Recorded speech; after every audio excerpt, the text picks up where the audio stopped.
자, 오늘 우리에게 주시는 말씀 마태복음 26장 69절에서 75절 말씀으로 하나님 말씀 나눌 때 기도 제목 한번 따라 하십니다. 시험에 넘어졌을 때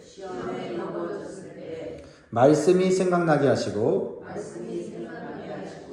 회개하여 다시 일어나게 하소서. 네, 우리 옆 사람에게 우리 힘을 줍시다. 다시 일어납시다. 여러분, 우리도 예수님을 부인할 수 있을까요? 부인하고 싶지 않지요? 네, 우리의 마음 아닙니까? 베드로는 자신 예수님을 절대 부인하지 않을 것이라고 말했습니다. 그러나 그런 실제 위기 속에서 예수님을 3번이나 부인하였습니다. 이것은 인간의 연약함을 보여주는 것입니다. 그런데 베드로가 무너진 순간이 언제냐는 것입니다. 생명을 위협받는 상황이 아니었습니다. 당장 체포되는 상황도 아니었습니다. 옆에 있던 작은 여종 하나가 질문했을 때예요. 너 예수 믿는 사람이지? 그런데 이 말 한마디에 당장의 위기를 모면하기 위해서 베드로는 거짓말하면서 부인했습니다. 우리는 큰 시험 앞에서 무너질 거라고 생각합니다. 오히려 큰 시험 앞에는 우리는 무너지지 않아요. 준비하고 뭔가 우리가 기도하고 또 믿음으로 대항합니다. 하지만 우리가 무너질 때는 큰 시험일 때가 아니라 아주 작은 또 어떤 개인적인 그런 상황 속에서 우리가 무너집니다. 아주 작은 두려움, 순간적인 압박 속에서 무너져요. 이것이 우리의 실상입니다. 오늘 본 말씀을 통해 배우게 되는 중요한 사실이 있습니다. 우리가 넘어지는 것이 문제가 아니라 넘어졌을 때 어떻게 반응하느냐가 더 중요하다는 사실이에요. 오늘 이 시간 우리 안에 인간적인 자신감을 내려놓고 하나님 말씀 앞에서 다시 믿음이 회복되기를 주의 이름으로 축복합니다. 첫 번째 주는 교훈은요. 두려움은 믿음을 무너뜨린다는 겁니다. 두려움은 믿음을 무너뜨린다. 69절, 70절 보세요. 오늘 말씀의 배경이죠. 베드로가 바깥들에 앉았더니 한 여종이 나와 이르되 너도 갈릴리 사람 예수와 함께 있었도다 하거늘 베드로가 모든 사람 앞에서 부인하여 이르되 나는 네가 무슨 말을 하는지 알지 못하겠노라 하며. 그래서 베드로는 지금 어떤 상황입니까? 예상했던 상황이 완전히 뒤집혀졌습니다. 예수님이 붙잡히셨어요. 그리고 예수님을 따르는 것이 위험한 상황이 되었습니다. 상황이 변화되었어요. 그때 한 여종이 다가와서 말을 합니다. 너도 예수와 함께 있었지? 그저 한마디 질문입니다. 평상시 같으면 당당하게 말할 겁니다. 나 예수님 제자야. 나 예수님 함께 동행하면서 사역하고 있어. 그런데 지금 상황에서는 베드로가 무너져요. 왜 그렇습니까? 두려움 때문이에요. 우리가 신앙생활 하다가 무너지는 이유는요. 믿음의 지식이 부족해서가 아닙니다. 두려움이 하나님보다 더 크게 느껴지기 때문에 그렇죠. 상황이 더 크게 느껴지기 때문이에요. 그래서 불이익을 당할까 봐 오는 두려움에 무너지는 거죠. 직장에서 불이익을 당할까 봐 그리스도인임을 숨깁니다. 관계가 서먹해질까 봐 진리를 말하지 못합니다. 당장 내 주머니에 손해가 올까 봐 침묵합니다. 예수님을 부정할 마음도 예수님을 부인할 마음도 전혀 없습니다. 단지 그냥 그 상황을 모면하고 싶은 거예요. 불편할 뿐입니다. 그래서 말로는 하지 않지만 삶으로 행동으로 이렇게 말하고 있는 거예요. 지금은 내가 예수님 믿는다고 말하기 싫다. 모른다고 말하는 게 그냥 편하다. 여러분, 문제는 환경이 아닙니다. 하나님보다 상황을 더 크게 보는 마음, 그 시각이 문제라는 거죠. 여기서 무너지면 그걸로 끝나지 않고 계속 무너지게 된다는 것입니다. 사랑하는 성도 여러분, 믿음은 평안할 때 드러나는 것이 아닙니다. 두려운 순간에 드러납니다. 그러므로 우리는 결단해야 됩니다. 나는 상황이 아니라 하나님을 선택하겠습니다. 그리고 오늘 준비해야 돼요. 두려움이 올 때, 이 두려움이 나를 넘어지게 할 수 있구나 하는 사실을 믿고 두려움이 올 때 여러분 기도해야 합니다. 두 번째로는요, 죄는 멈추지 않으면 점점 더 커진다라는 겁니다. 아무리 작은 죄라도 멈추면 커진다. 자, 베드로가 예수님을 첫 번째로 부인한 후에 두 번째로 부인을 하는데 그때는 좀 더 쉽게 무너집니다. 71절, 72절 보세요. 앞문까지 나아가니 다른 여종이 그를 보고 거기 있는 사람들에게 말하되 이 사람은 나사렛 예수와 함께 있었도다 하며. 물어본 것도 아니에요. 물어본 것도 아닌데 베드로가 스스로 어떻게 합니까? 72절에 한 단계 더 나가죠. 맹세하고 또 부인하여 이르되 나는 그 사람을 알지 못하노라 하더라. 두 번째 부인을 하고 나니까 세 번째 부인은 그 강도가 더 강해지죠. 73절에 조금 후에 곁에 섰던 사람들이 나와 베드로에게 이르되 너도 진실로 그 도당이라 네 말소리가 너를 표명한다 하거늘. 당장 체포해 갖고 쇠고랑 차서 감옥에 집어넣는 것도 아닌데 74절에 베드로는 이렇게 고백합니다. 그가 저주하며 맹세하여 이르되 나는 그 사람을 알지 못하노라니 곧 닭이 울더라. 여러분, 처음에는 그 사람을 모른다. 나 예수님 모른다고 말합니다. 그때 나 예수님 부인할 생각 없습니다. 그 상황을 모면하고 싶어요. 두 번째는 어떻게 해요? 상황이 조금 더 심각해지는 것 같아서 맹세까지 해서 사람들을 안심시킵니다. 마지막엔 뭐예요? 저주까지 하는 거죠. 왜 이렇게 됩니까? 죄는 멈추지 않기 때문에 그래요. 회개하지 않으면 그 죄는 계속 그 다음 단계로 넘어갑니다. 그리고 점점 커지고 강해집니다. 우리의 삶도 그렇습니다. 처음에는 아주 작은 타협이었어요. 이 정도는 괜찮겠지. 이번 한 번만. 그런데 그 다음부터는 점점 쉬워집니다. 그리고 어느 순간 내가 원하지 않았던 죄악의 자리까지, 영적인 무감각의 상태까지. 이렇게 살아도 별 문제 없구나. 아니, 이렇게 사는 게 더 편하구나 하는 영적인 타락까지 가게 됐다는 겁니다. 죄가 무서운 이유가 이것입니다. 처음보다 두 번째가 쉽고 두 번째보다 세 번째가 더 쉽습니다.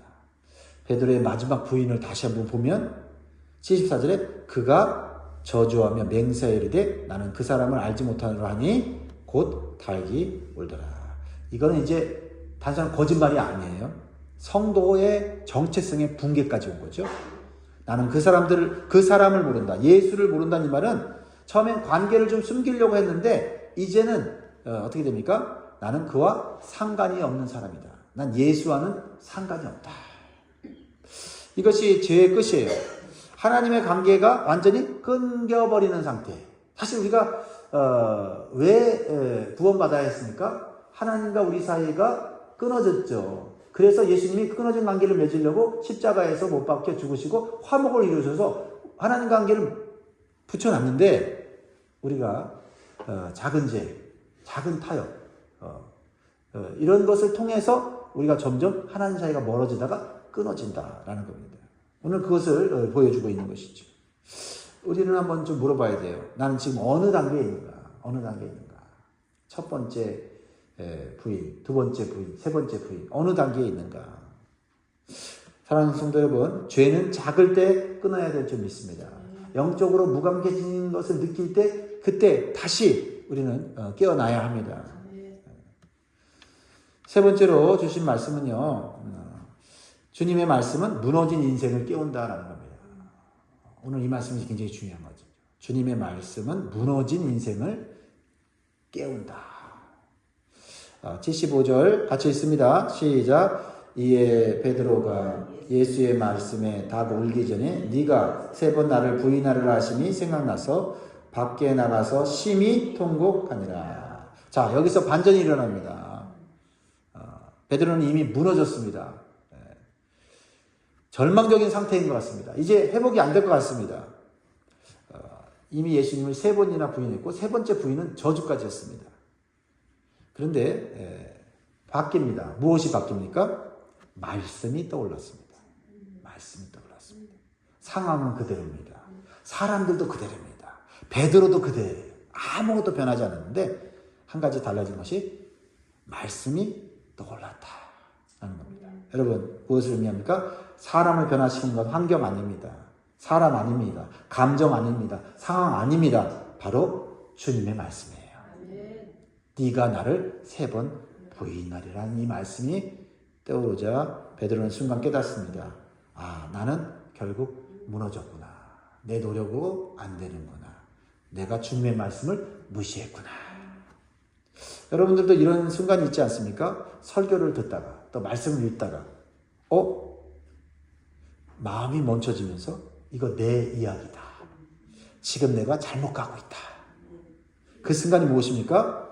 그 순간이 말씀으로 여러분을 깨워 주시는 주님의 은혜가 임하는 시간이에요. 실패한 자리에서 넘어진 자리에서 다시 일어날 때는 내 힘으로 일어나는 것이 아니라 주님의 은혜로 일어나는 법을 가르쳐 주려고 하시는 거죠. 그래서 우리는 물어야 합니다. 이 아침에 나는 말씀을 얼마나 내 안에 쌓아두고 있는가. 쌓아두고 있어야 생각이라도 나지 않겠습니까? 무너질 때 떠오를 말씀이 내게 있는가. 사랑하는 성도 여러분, 오늘 마음속에 쌓은 말씀이 내일 여러분을 살립니다. 오늘 들은 말씀이 실패 속에서 떠오를 때 다시 회복이 되는 거예요. 넘어지는 것 중요하지 않습니다. 실패하는 것 중요하지 않습니다. 우리 인간에게 넘어집니다. 그러나 우리가 어떻게 일어나냐가 중요하죠. 말씀 붙잡고 일어나면 이전의 실패가 간증이 됩니다. 이전의 넘어짐이 다른 사람에게 또한 위로가 되고 또 일어날 수 있는 용기를 주는 것입니다. 마지막 4번째로 주시는 교훈은 따라합니다. 회개만이 회복의 시작입니다. 75절 마지막에 보면 아주 중요한 문장이 나오죠. 밖에 나가서 심히 통곡하니라. 베드로가 하는 것 한 가지밖에 없습니다. 통곡하는 거예요. 회개하는 겁니다. 눈물을 흘리는 거예요. 그것으로 회복이 시작되는 거죠. 사람은 실패 앞에서 누구나 웁니다. 그런데 많은 경우 눈물은 흘리지만은 인생이 변하지 않습니다. 왜 그렇습니까? 회개가 아니라 후회이기 때문에 그래요. 회개는 하나님 중심으로 하는 거고 후회는 내 중심으로 하는 거예요. 아, 내가 실수했네. 아, 이런 바보같이 하면서 내 중심으로 회개하는 거고 회개는 하나님 잘못했습니다. 이거거든요. 베드로는 자신의 실패 앞에서 울었습니다. 그런데 이 눈물은 다른 유다의 눈물과는 달랐습니다. 유다가 흘린 눈물은 후회의 눈물. 내가 예수님 팔았구나. 이 바보 같은 거. 그렇게 자신을 자책하다가 생명을 끊었습니다. 스스로 끊었죠. 그러나 베드로는 회개를 했다는 거예요. 회개는 단순히 눈물을 흘리는 것이 아니라 방향을 바꾸는 겁니다. 죄를 인정하는 겁니다. 먼저 하나님께 돌아가는 겁니다. 삶의 방향을 바꾸는 거예요. 그리고 중요한 장면이 나와요. 오늘 말씀은 베드로가 어디서 울었다고 했어요? 밖에 나가서. 장소가 옮겨져야 된다는 거죠. 그런 실패의 자리, 불신앙의 자리를 박차고 일어났습니다. 주님과의 관계를 회복하기 위해 그 어두운 자리를 떠난 겁니다. 여러분, 자꾸 실패하는 자리가 있어요. 자꾸 신앙이 흔들리는 자리가 있어요.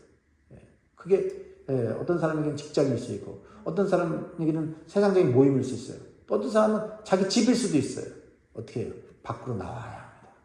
나와서 주님 앞에서 울어야 한다는 거죠. 여러분, 회개는 마음만의 문제가 아닙니다. 자리의 문제입니다. 계속 그 자리에 있으면서 죄악을 먹고 마시는 자리에 있으면서 나는 회개했습니다 라고 하는 그것은 진정한 회개가 아닙니다. 사랑하는 성도 여러분, 하나님은 완벽한 사람을 찾지 않으십니다. 하나님이 찾으시는 사람은 넘어지지 않는 사람이 아니라 넘어졌을 때 다시 주님께 고개를 드는 사람이에요. 말씀을 맺습니다. 베드로는 처참하게 실패했습니다. 수제자라는 타이틀이 무색할 만큼 부끄러운 자리에 있습니다. 그러나 베드로의 인생은 거기서 끝나지 않았다는 것입니다.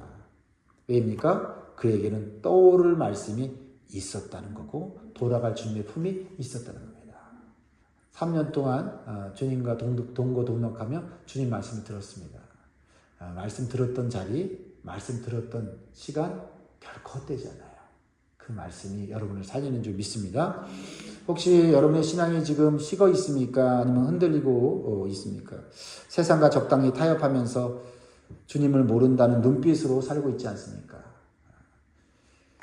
오늘이 기회입니다. 더 이상 숨지 마시고 핑계대지 마시고 여러분의 실패보다 주님의 은혜가 더 크다는 사실을 붙잡으시기 바랍니다. 주님은 오늘 어쩌면 닭 울음소리를 통해서 여러분을 부르고 계십니다. 여러분의 닭 울음소리는 어떤 소리일까요? 말씀이 떠오르게 하는 상황, 말씀이 떠오르게 하는 실패, 말씀이 떠오르게 하는 고통일 수 있습니다. 넘어지는 것은 우리의 연약함 때문이지만 다시 일어설 수 있는 것은 전적인 주님의 십자가의 은혜입니다. 그 은혜의 손을 붙잡고 오늘 다시 일어나는 저 여러분 되기를 주의 이름으로 축원드립니다. 기도하겠습니다.